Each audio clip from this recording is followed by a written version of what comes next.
Buenas noches. Buenas noches, Lick. Compañeros, ¿cómo están? Buenas noches, Lick. ¿Qué les ha ido? ¿Qué tal la pasaron con el licenciado Edward? Nos costó un poco, Lick, por No había señal de mucha internet. señal. No había mucha señal de internet, Lick. Sí, hombre, complicado, ¿verdad? Bueno, ahí les creo en este momento la tarea, son resúmenes, ¿verdad? Y vamos, Ensayos. No. excuse me, ensayos. Ustedes le entienden. Ahorita voy a crear la asistencia.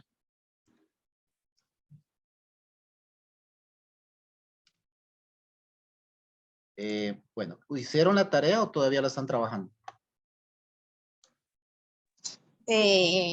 Yo ya la terminé, solo estoy esperando que indique para entregarla. Bueno, si ustedes pueden ingresarlo ahí donde subí esta información, que lo hacen. Y si no, pues ni modo, sin remedio, hay que mandarlo al correo, ¿verdad? ¿Tienen el correo? Lick, pero ¿hasta qué horas tenemos para enviarlo? O sea, no, 11:30 de la noche.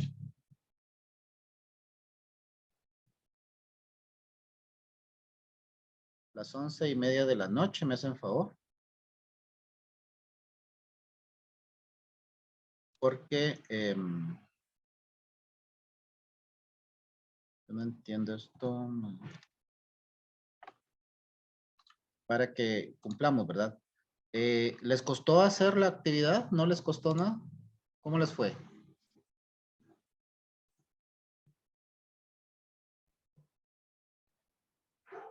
¿Cómo les fue con la actividad?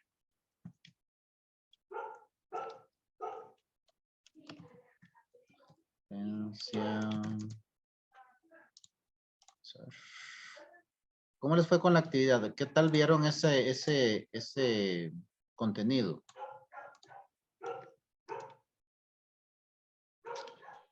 Estuvo curioso, había que indagar un poco y pues dar nuestro, bueno, más que todo proyectar nuestro punto de vista, pero estuvo calidad.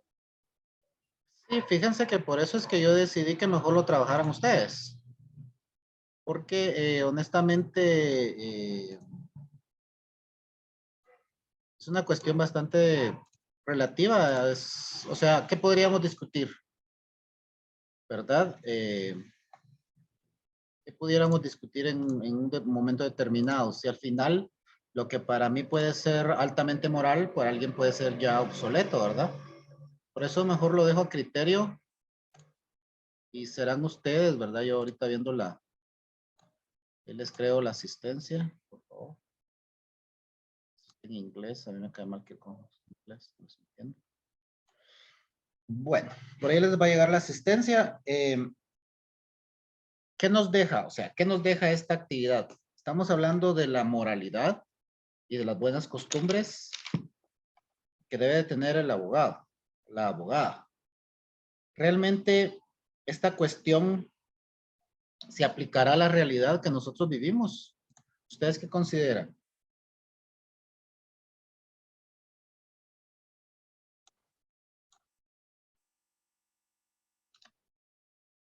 ¿Qué consideran ustedes de eso?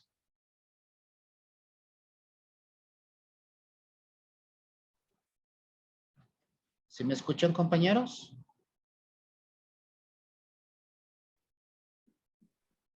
Se escucha, Lick. Personalmente yo considero de que sí hay una buena mayoría que sí aplica esto en su ejercicio profesional, Lick. Aunque es difícil porque no sé si usted comentaba en una ocasión que a veces se presentan algunas ofertas, ¿verdad? Pero la, la ética y la moral, pues si está bien fundamentado, no permite eso. Gracias. ¿Qué es lo que nos debe llevar a nosotros a hacer bien las cosas? O sea, ¿qué es lo que me debe de motivar a mí? ¿Qué es? Cuéntenme. Desde su muy particular punto de vista.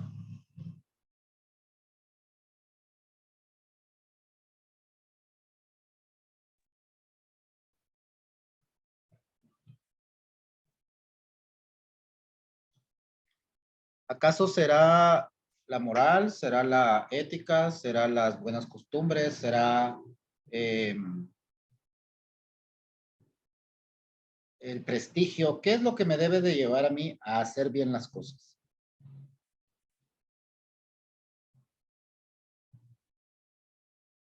Pues se supondría que todo, porque siempre tendría que ver la moral, la costumbre, la ética profesional también. Puede ser que nos lleven a hacer bien las cosas el temor. También es un medio porque la mayoría de personas no hace algo porque ve las consecuencias más que la acción en sí. Las consecuencias. Cuando hablamos de consecuencias, ¿de dónde provendrían estas consecuencias? ¿Quiénes serían nuestros jueces?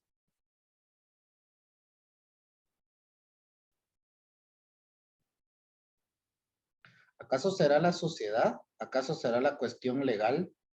¿Qué es lo que a nosotros nos hace pensar primero antes de efectuar una actividad maliciosa, delictuosa? ¿Qué es lo que nos detendría después de la lectura que hicimos de este documento?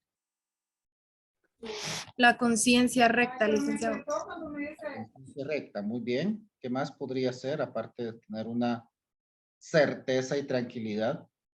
¿Qué más nos llevaría a hacer? La familia, Lick, los amigos, la sociedad. ¿Ok? O sea, el entorno social nos hace, nos sujeta, ¿verdad? No es una cuestión meramente, ¿cómo se puede decir? No es una cuestión meramente propia, sino que aparte debe de, o trae aparejada una serie de factores que me exigen a mí un cierto grado de comportamiento. Vamos a ver en qué página nos encontramos con esta información. Yo creo que ya vamos dentro del contenido, ¿verdad? Va. Caridad. Cuando hablo de caridad y justicia del abogado, Heidi Paola, ¿qué piensa usted de eso? ¿Cómo dijo Lick? Es que no lo escuché bien. Cuando yo hablo de la caridad y la justicia del abogado, ¿qué piensa usted? ¿Usted leyó el tema? ¿Lo vio? ¿Escribió algo por ahí? ¿Qué es la caridad y la justicia que todo abogado debe tener? Si no se acuerda, me dice igual, no me acuerdo, licenciado. Y alguien que le quiera apoyar, pues sería perfecto. Sí, alguien que me apoye. ¿Okay? Lick, en cierto modo, si analizamos la caridad y se me olvidó la otra frase que dijo, la justicia del abogado, son dos cosas distintas en lo personal, ¿verdad? Lo veo de esa manera, son dos cosas distintas que el abogado tiene que actuar con justicia en relación a lo que hace, pero si hay un momento de caridad en el sentido de que hay personas que no pueden valerse por sí mismo o no pueden pagar el trabajo de algún abogado, pues de algún momento un abogado puede actuar de esta manera con caridad para apoyar a la persona. De esa manera lo analicé yo. Pero el abogado es justo de sus honorarios, de otras cosas, ¿verdad? Pero si hay un momento que lo puede hacer, pues lo puede hacer. ¿Okay? Gracias. Enlazando acá, según lo que hemos visto, cuando hablamos de honorarios, ¿qué es el honor? ¿Qué es el honor y la dignidad que debe tener todo abogado? ¿A qué se refiere ese punto?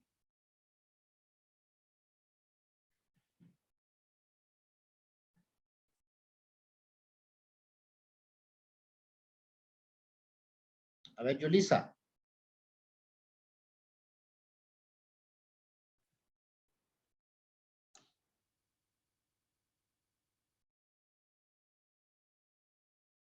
Yulisa Zapata.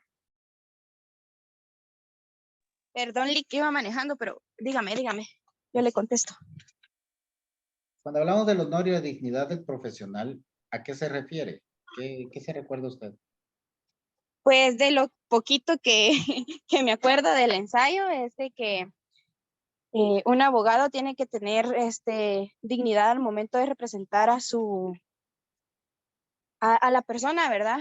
Para, ya sea equitativamente, ahí sí que la justicia tiene que ganar y tener esa dignidad al momento de aplicarla, ¿verdad? Ya sea que gane el caso o que no gane el caso, pero hacer lo posible porque la justicia perdure. Eso fue lo que más o menos puse yo en ese concepto. Ok. Entonces, cuando nosotros hablamos de esta serie de factores que nos dice Yulisa, Natalie, cuando nosotros decimos que un profesional debe ser digno, ¿a qué nos referimos? ¿A qué se denomina esa dignidad? ¿Cómo debe ser la dignidad?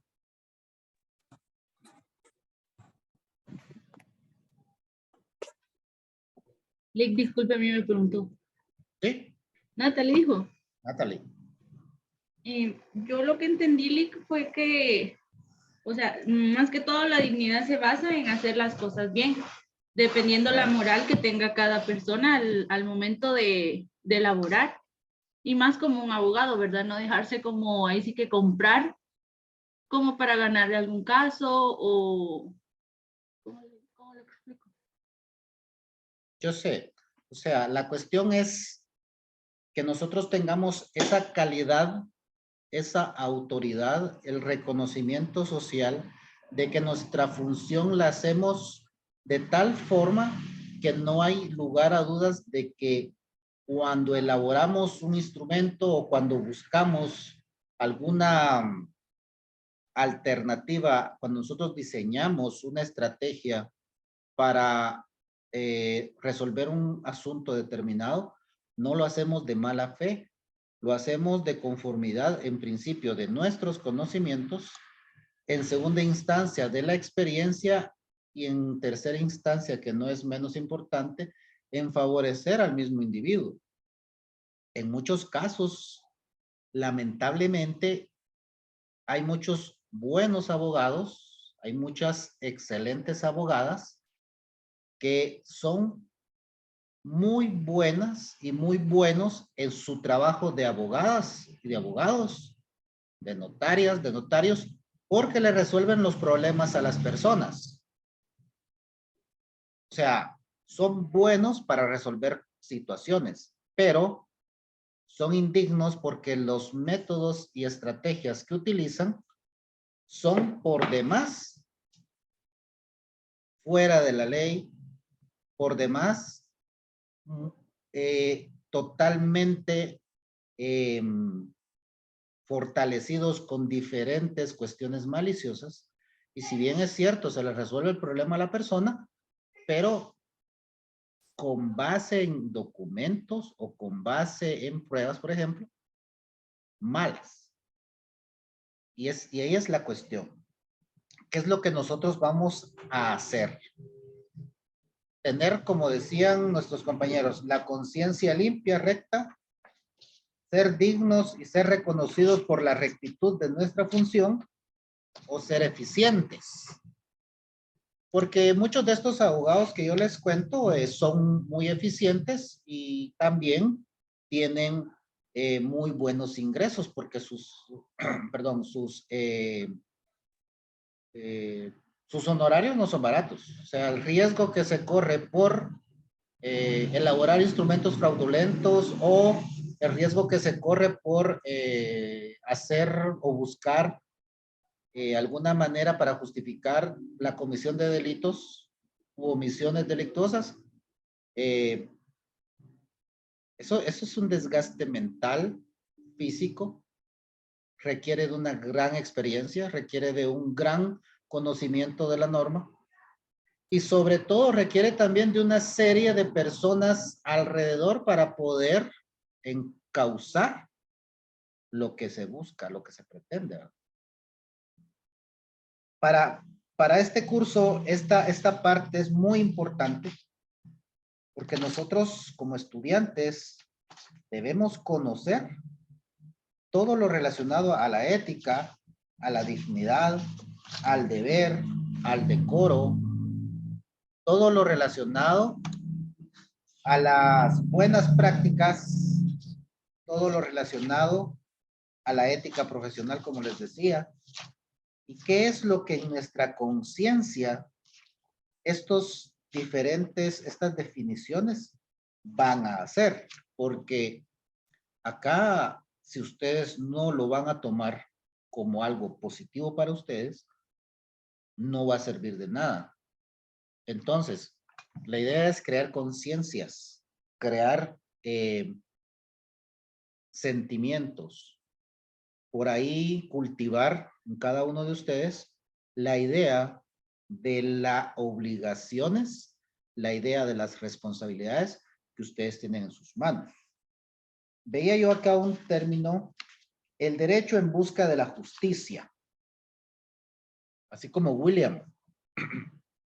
William, que ya es un hombre de hogar, es una persona con mucha experiencia en diferentes aspectos de la vida y también aspectos profesionales y laborales, no se diga. William, cuando escucha el término el derecho en busca de la justicia, tendrá una idea muy, pero muy diferente a la que pueda tener, por ejemplo, Eric Montepeque. Porque estamos hablando de dos mundos diferentes. Por ejemplo, William, ¿crees en que en realidad el derecho busca la justicia?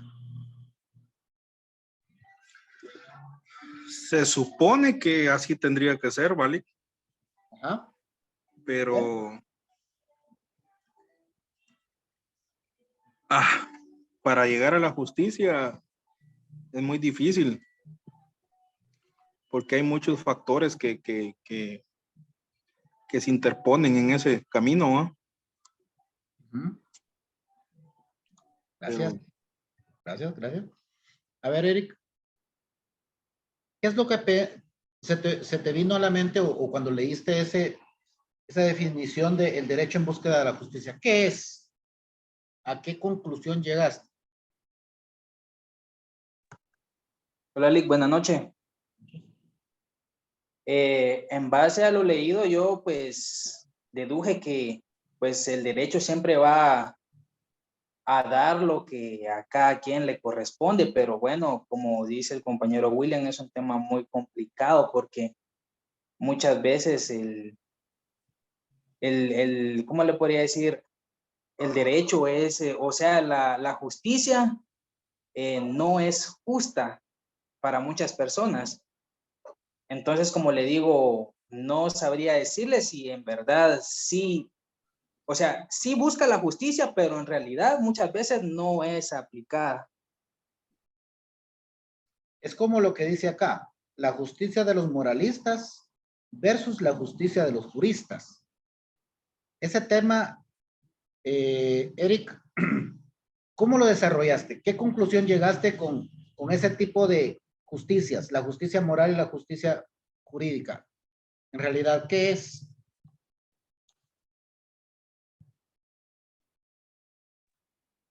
Fíjese que yo coloqué en eso de que pues son temas, no sé, pienso que por una parte lo podemos ver desde dos perspectivas muy diferentes, porque para los moralistas es una cosa y para los juristas es otra cosa. Por ejemplo, para los juristas, es apegado a la ley. O sea que el fin primordial es obtener la justicia en base a la normativa jurídica. O sea, pero para los juristas, pero para los moralistas, se podría decir, como dice la doctrina en la página 162, que el fin primordial es la perfección moral del individuo. Dale, ahí va bien. ¿Qué otra cosa le podría decir? Fin ¿O primordial. alguna otra cosa que quiera preguntar? No, iba bien. El fin primordial, ¿cuál es? Desde la perspectiva moralista es la perfección moral del individuo. Es lo que yo quiero que nosotros aprendamos. Aquí Eric me dio la mitad de la definición y en realidad hay una mitad de conclusión. Porque tenemos la mitad, el fin primordial de la moral. Ahora, ¿qué es lo que pretende lo jurista? ¿Me captas ahí la idea, Eric? O sea, venís y me decís, es que moralmente buscamos la perfección moral del hombre. Sin embargo, jurídicamente, ¿qué sucede? Licenciado, ¿Ah? ¿puedo dar mi punto de vista? Claro, claro. De los dos sobre lo que... Ah, sí, sí, nítido. Encantado la vida. Yo lo que entiendo sobre la justicia de los moralistas o la justicia moral es que ellos veían la justicia como algo inmerso al ser humano, algo que se ve reflejado en sus principios, sus valores y prácticas, pero sobre todo algo proveniente directamente del alma, algo que nos da la pauta de perfección, según como ellos veían este término. Pero la justicia de los juristas va más encaminada a erradicar problemáticas que surgían entre los individuos. No como algo que viene del alma y que va en busca de la perfección, sino como todo aquello que pretende una solución ante los conflictos que se presentan en la sociedad. Entonces me imagino que ese es su objetivo, buscar una solución poniendo en práctica las leyes, la normativa. Desde este punto de vista vemos la justicia encaminada hacia el derecho y la aplicación de las leyes que buscan la justicia entre los miembros de la sociedad. Florecita. ¿No? Sí. Y compañeros, jamás digamos, me imagino yo, para mí es tal cosa. Porque si no nos van a decir, ah, bueno, son imaginaciones suyas. No. Para que hagamos respetar nuestra forma de pensamiento. Usted dice así. Para mí, entonces, esto es así, así, así, así. Aunque estemos equivocados, no importa.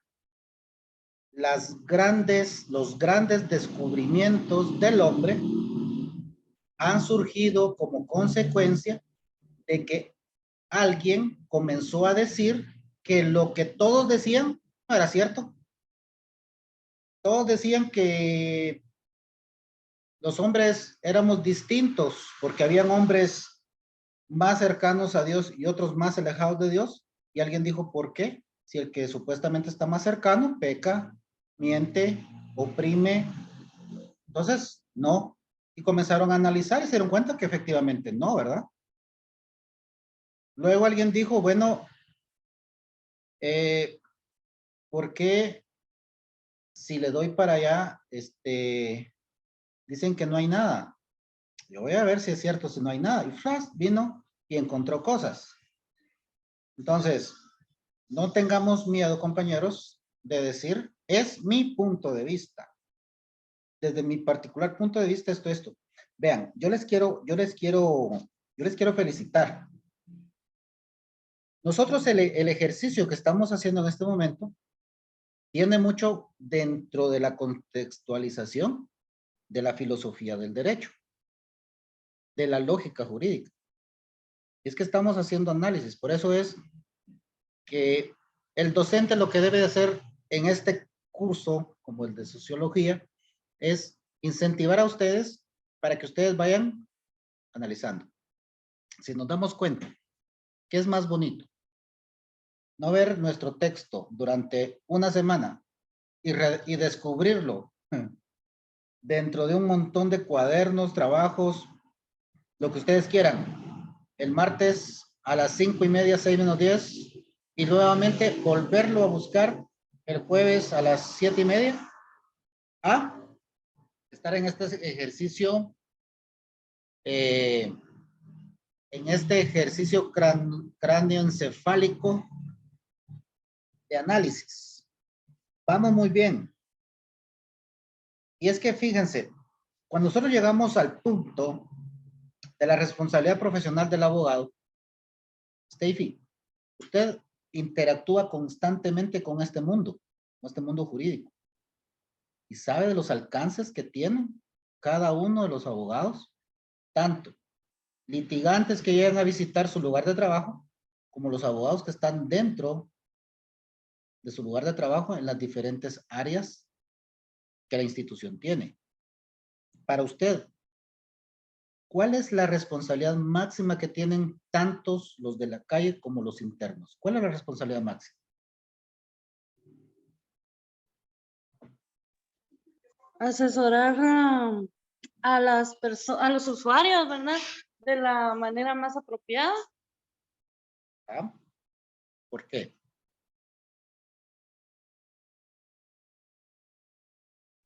Bueno, como conocedores del derecho, somos los responsables de guiar a las personas hacia lo que ellos pretenden en las acciones que van a realizar, ¿verdad? Como bien sabemos, muchas de las personas que van a estos lugares o en busca de un abogado, pues no tienen mucho conocimiento acerca de la ley o es muy escaso lo que ellos conocen. Entonces, en muchas ocasiones pueda que no estén en lo correcto en su pretensión, ¿verdad? Steffi, ¿y qué pasa cuando uno se percata que el problema que trae la persona uno no sabe qué hacer? ¿Qué sucede?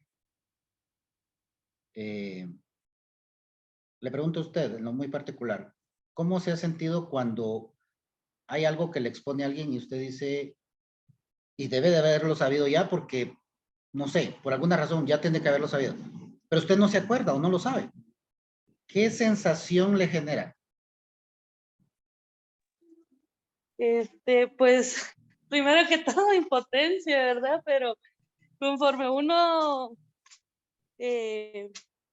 va adentrándose un poquito más a estar atendiendo a los usuarios, busca como la salida o la forma adecuada de detener un poco a la persona y buscar el apoyo de los compañeros para ver si lo que uno está planeando, por ejemplo, en mi caso, que no tengo mucho conocimiento como lo tienen todos los del juzgado, entonces quiero como tener la certeza de lo que le estoy indicando al usuario hacer para no incurrir también en una irresponsabilidad, ¿verdad? Con ellos, principalmente. Incurrir en una responsabilidad.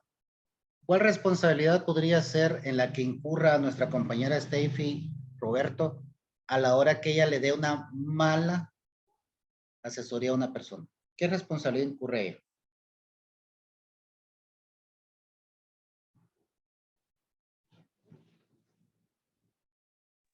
Disculpe, ¿me podía repetir la pregunta? No escuché. Roberto, ¿cuántos años tenés? 23. 23. ¿Cuál es tu profesión? Estudiante. ¿De qué te graduaste en el colegio? Bachillerato con orientación en medicina. Medicina. Ah, ya. ¿Te dieron algunas inducciones? ¿Tenés algunos conocimientos distintos en relación a la mayoría de nosotros relacionados con la medicina? Dentro de tu curso de medicina, no sé qué tipo de cursos te dieron, ¿cuál fue el que más te gustó? Biología me gustaba bastante. Biología. Y dentro de todo el tema de biología, ¿cuál fue el que más te agradó? ¿Cuál fue el que más te diste para investigar más y todo eso?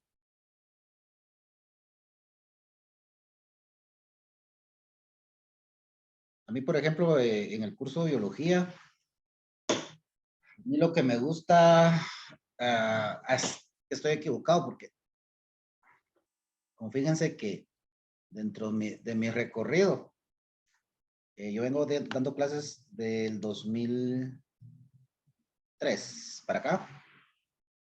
Entonces, en algún momento di química, biología, física también. Entonces, dentro del curso de biología a mí me gusta mucho, siempre me llamó la atención la cuestión de las la cuestión hereditaria con la situación de enfermedades, características, cada cuánto tiempo, pues es probable, ¿verdad?, que se repitan ciertas características y todo eso. Siempre me llamó la atención y hacer los cálculos con los compañeros, ¿verdad?, de las posibilidades, incluso hay posibilidades matemáticas en relación a cantidad de niños o niñas dentro de una familia. Entonces, a mí siempre me interesó eso. ¿A qué es lo que yo voy con Roberto? Roberto es bachiller en Ciencias y Letras con orientación en Medicina, ¿verdad, Roberto? Exacto.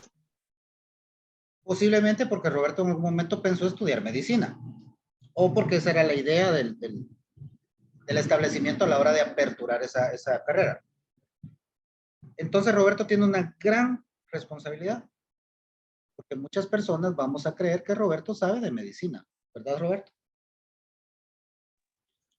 Pues un poco tal vez, ¿va? Solo es nada más como que El problema es que un breve conocimiento nada más. nosotros como sociedad no entendemos la palabra orientación y nosotros creemos que Roberto sabe, por ejemplo, cómo está la cuestión, al menos de tomar la presión, cómo está la cuestión de algunas situaciones como que a mí me dolió tal parte de la cabeza y todo, porque creemos que Roberto lo sabe.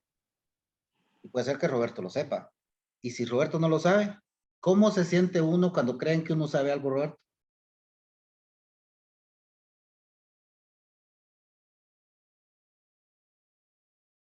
¿Cómo se siente el individuo?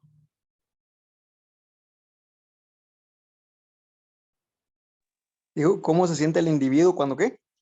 Te preguntara yo, mira, fíjate que como yo necesito tomarme la presión porque fíjate que me duele el pecho, ¿cómo le hago? Ya pues,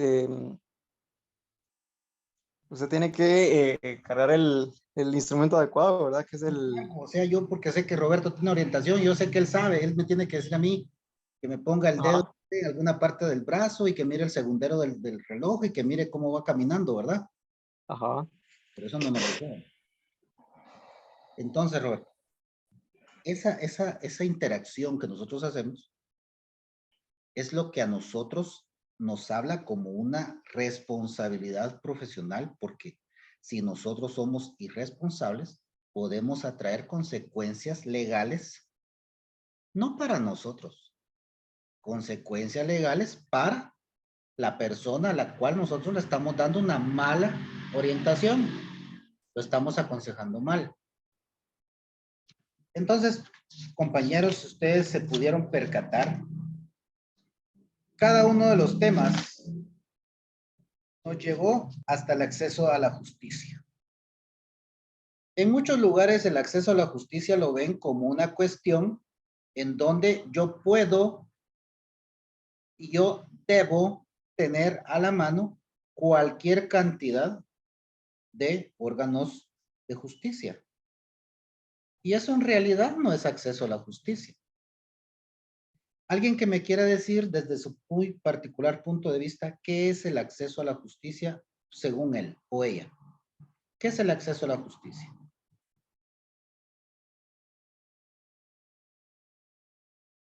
Yo le ¿Sí? pienso, bueno, es, por ejemplo, que en todo municipio y departamento pues hayan estaciones de policía, juzgados, fiscalías del Ministerio Público para poder uno acercarse y poner una denuncia y que sea atendido en el momento en que se requiere, ¿va? Pues, Y que se le busque una solución viable al problema de la persona, ¿no? exacto. Gracias. ¿Alguien más que quiera dar su punto de vista en relación a qué entiende por acceso a la justicia? Ajá, Flores, diga. Nos referimos como al derecho o garantía que se le da a una persona de que recibirá la protección por medio de las herramientas legales que se tienen a la mano, herramientas legales de sus derechos, protección de sus derechos, perdón. Bueno, podemos usar la fórmula siguiente. Es el derecho que le asiste. Memorícenlo. toda vez que sea algo que una persona pueda exigir, se le dice es el derecho que le asiste. Derecho al trabajo. Es el derecho que le asiste a todo individuo para exigir el acceso al trabajo. Y es la obligación que tiene el Estado de crear las condiciones necesarias para que haya inversión y por lo ende haya trabajo. Derecho a la justicia. Perdón, acceso a la justicia. Es aquel derecho que le asiste a todo individuo para que, como decían ustedes, pueda o haya una infraestructura que le permita garantizar el cumplimiento de sus derechos y así acceder a la protección que el Estado tiene obligación. Ahora bien, en Guatemala hay mucha gente que dice que no tiene acceso a la justicia y vive a la par de la policía. ¿Por qué creen ustedes que dicen ellos que no tienen acceso a la justicia a pesar de vivir a una cuadra del juzgado de paz, por ejemplo? ¿Por qué será?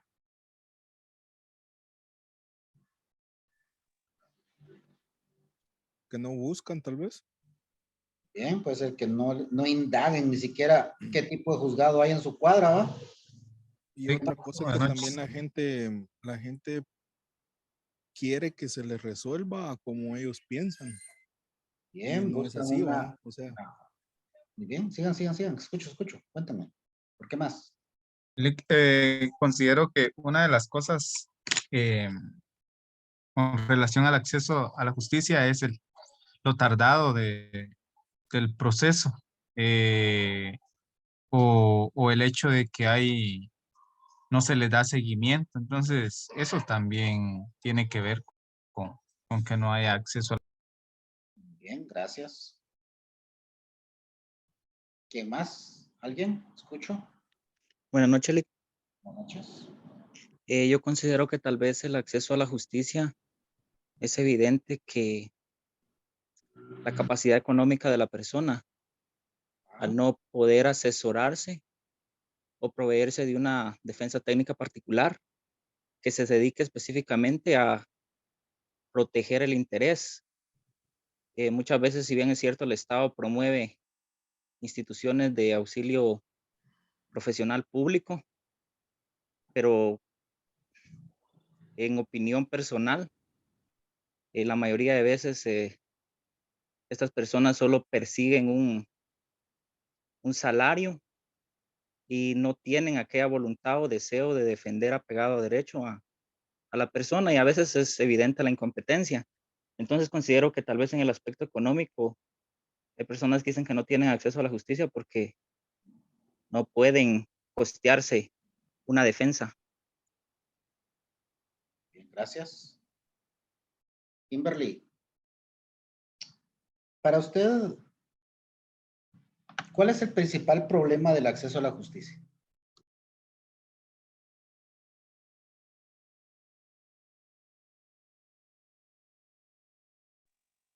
Buenas noches, no le escuché muy bien. Para usted, ¿cuál es el principal problema de que hay mucha gente en Guatemala que dicen que no hay acceso a la justicia?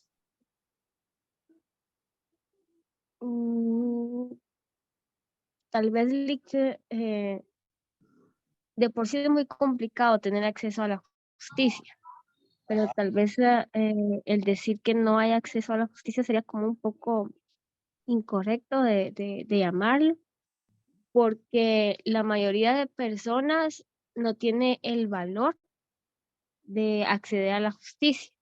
¿Por qué? Porque comúnmente es muy difícil ser escuchado en cualquier tribunal o órgano jurisdiccional que uno pretenda resolver algún conflicto, y también la justicia no siempre es justa, como dicen por ahí. Claro. Bueno, gracias. Hay varios aspectos que tenemos que considerar antes de indagar.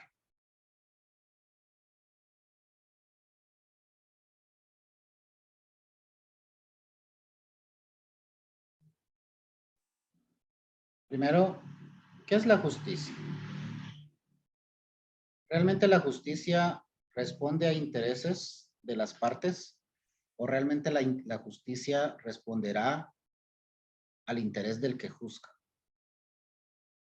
¿La justicia nos dará a nosotros una solución viable o nos hará más grande el problema?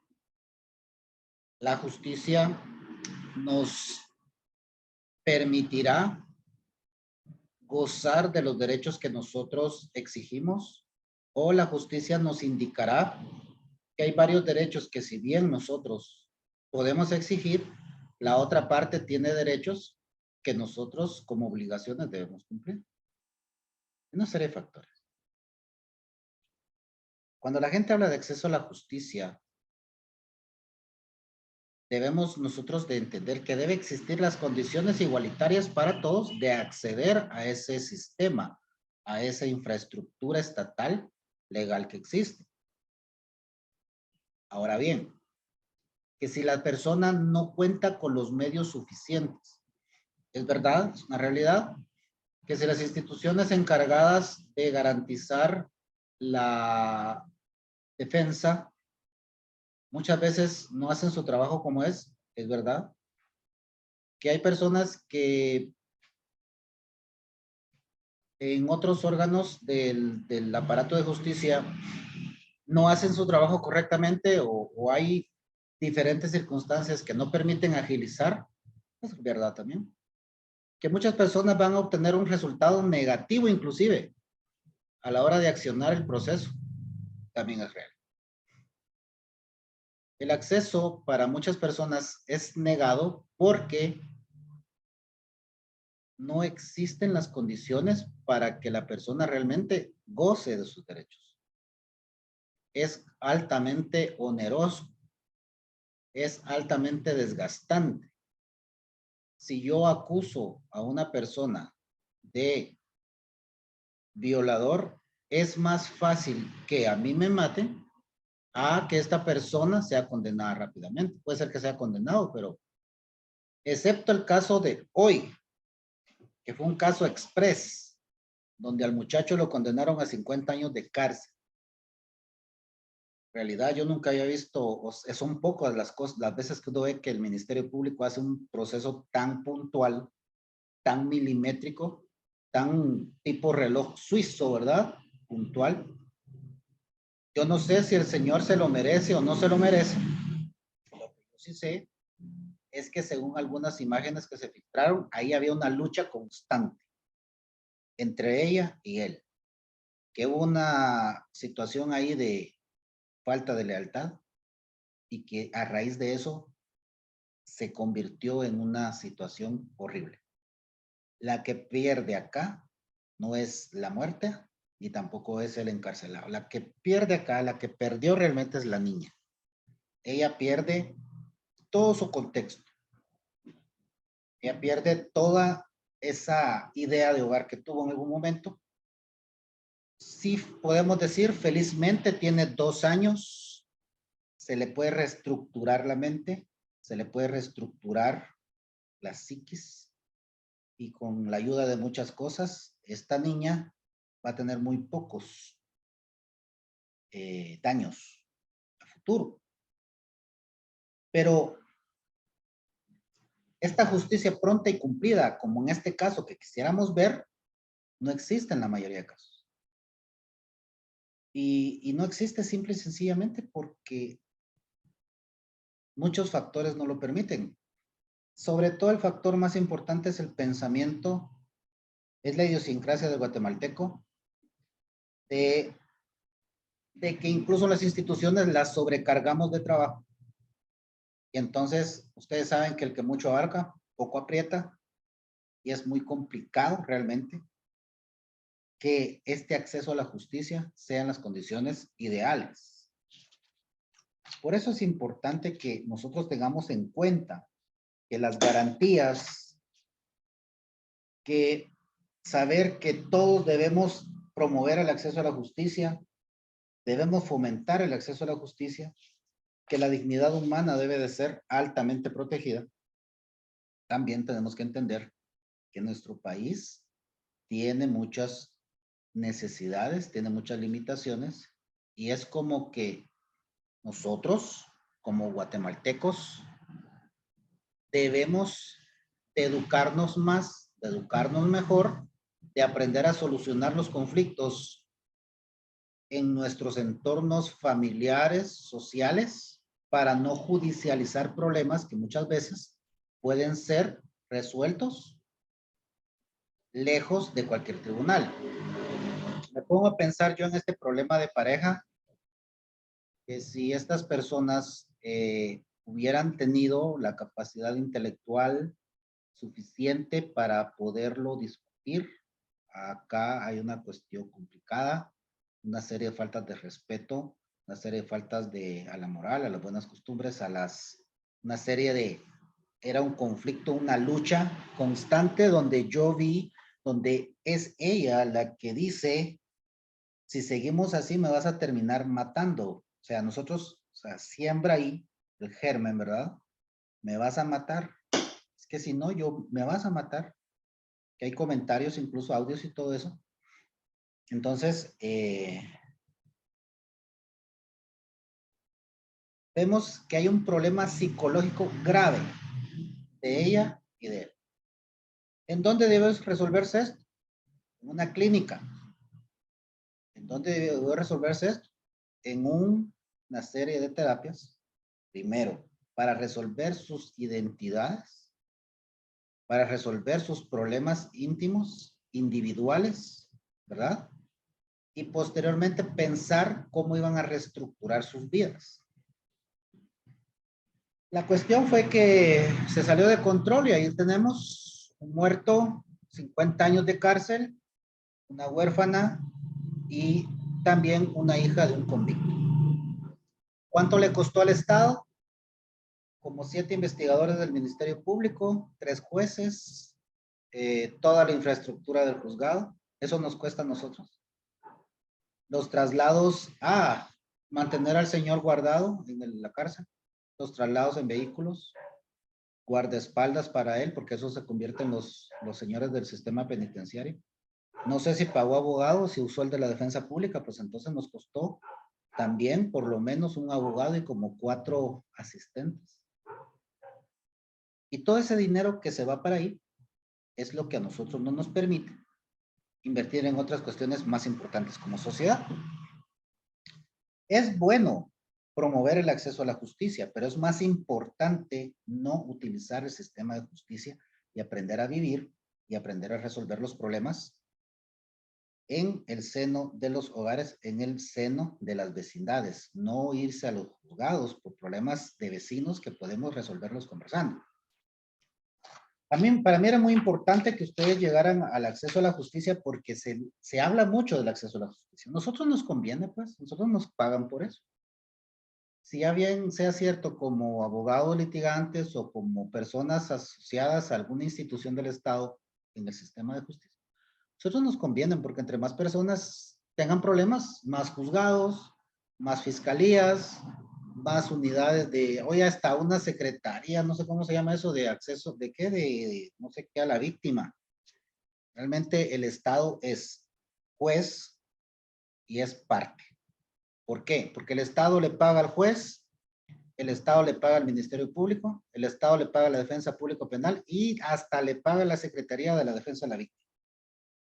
O sea, el Estado, en realidad, está inmiscuido en todo, ¿verdad? Entonces, compañeros, con esto finalizamos este breve recorrido que hicimos. Espero les haya sido útil. Al final, la importancia de cada uno de los temas no es acceder a otro semestre, no es acceder o acercarse más a la zona y ganar el curso. Lo importante es la utilidad que ustedes van a tener con cada uno de los temas que estamos desarrollando. Y como ustedes se pudieron percatar, es mejor leerlo antes y venirlo a discutir acá que solo un monólogo. Próximo tema, discurso jurídico, página 173. Nos vemos el jueves. Quienes no hayan terminado su trabajo, por favor, termínenlo. Quienes ya, pues entonces revísenlo y lo adjuntan a más tardar hoy antes de la medianoche. ¿Alguna duda?